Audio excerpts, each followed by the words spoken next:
Class 11th के सभी विद्यार्थी ध्यान दें। आज इस क्लास में वार्षिक परीक्षा 2026 का आपका जो भूगोल का पेपर है वो 12 मार्च के दिन होने वाला है। तो उसके लिए मैं आपको यहाँ पे 100% आने वाले क्वेश्चन इस वीडियो में कंप्लीट करवाऊंगी। तो पूरा वीडियो आप लास्ट तक देखें और आपको 4 सेट दूंगी। चारों सेटों में से आपका पूरा पेपर रहेगा। तो ज़्यादा समय नहीं लूँगी, बिना किसी देरी के चलिए पहला प्रश्न हम पढ़ेंगे। तो मैंने यहाँ पे पूरा आपका आंसर कंप्लीट कर लिया है, केवल प्रश्नों को समझेंगे। तो सही विकल्प चुनिए। पहला है पृथ्वी सूर्य के निकट कब होती है, तो 3 जनवरी को होती है। दूसरा है करेवा भू आकृति कहाँ पाई जाती है, तो कश्मीर में पाई जाती है। तीसरा है निम्नलिखित में से कौन सा विषय कालिक संश्लेषण करता है, तो इतिहास करता है।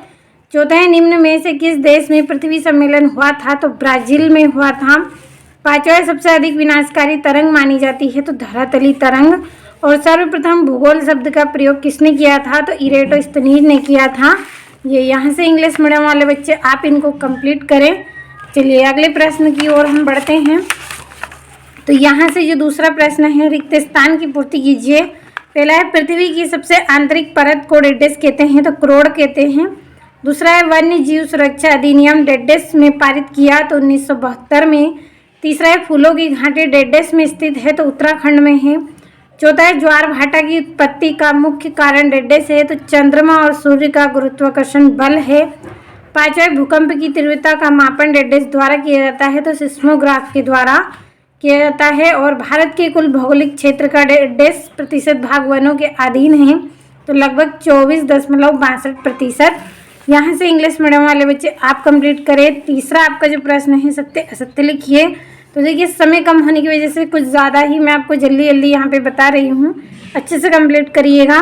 पहला है भारत के अधिकांश भागों में वर्षा जुलाई से अक्टूबर के बीच होती है, तो असत्य है क्योंकि जून और सितंबर के बीच होती हैं। और स्टेपी घास भूमि बायोम है, तो सत्य है। तीसरा है सर्वप्रथम भूगोल शब्द का प्रयोग इरेटोस्थनीज ने किया था, तो सत्य है। और पृथ्वी के 71% भूभाग पर जल है, तो सत्य है। और मौसम राम में औसत वार्षिक वर्षा 1080 सेंटीमीटर से ज़्यादा होती है, तो सत्य है। और सुंदरवन लगभग 200 रॉयल बंगाल टाइगर का आवासीय क्षेत्र है, तो सत्य है।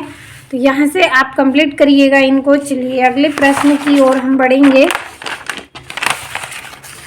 तो आपका यहाँ से जो चौथा प्रश्न है उसमें आपको सही जोड़ी लिखिए। पहली है सामान्य हाँस दर, इसकी जोड़ी है 6.5 डिग्री सेल्सियस। दूसरा है सूर्य से आने वाली विकिरण, तो सूर्य ताप है। और तीसरा है भूमिगत जल, तो इसकी है जैविक अपक्षय। और सागरी लहरें हैं, तो इसकी है स्टेक। और पटल विरूपण की जोड़ी आपकी रहेगी भूकंप। तो ये हो गई जोड़ियाँ, ये यहाँ से इंग्लिश मीडियम वाले बच्चों के लिए। अगला आपका जो प्रश्न है उसमें आपको एक वाक्य में उत्तर देना है। पहला है लूनी नदी किस राज्य में बहती है, तो राजस्थान में। दूसरा है भारत की सबसे लंबी तट रेखा वाला राज्य कौन सा है, तो गुजरात है। तीसरा है भारत का क्षेत्रफल कितना है, तो 32,87,263 वर्ग किलोमीटर। और पृथ्वी का घनत्व कितना है, तो 5.51 ग्राम प्रति घन सेंटीमीटर। अगला है चेरा पूंजी का पठार किस राज्य में स्थित है, तो मेघालय में।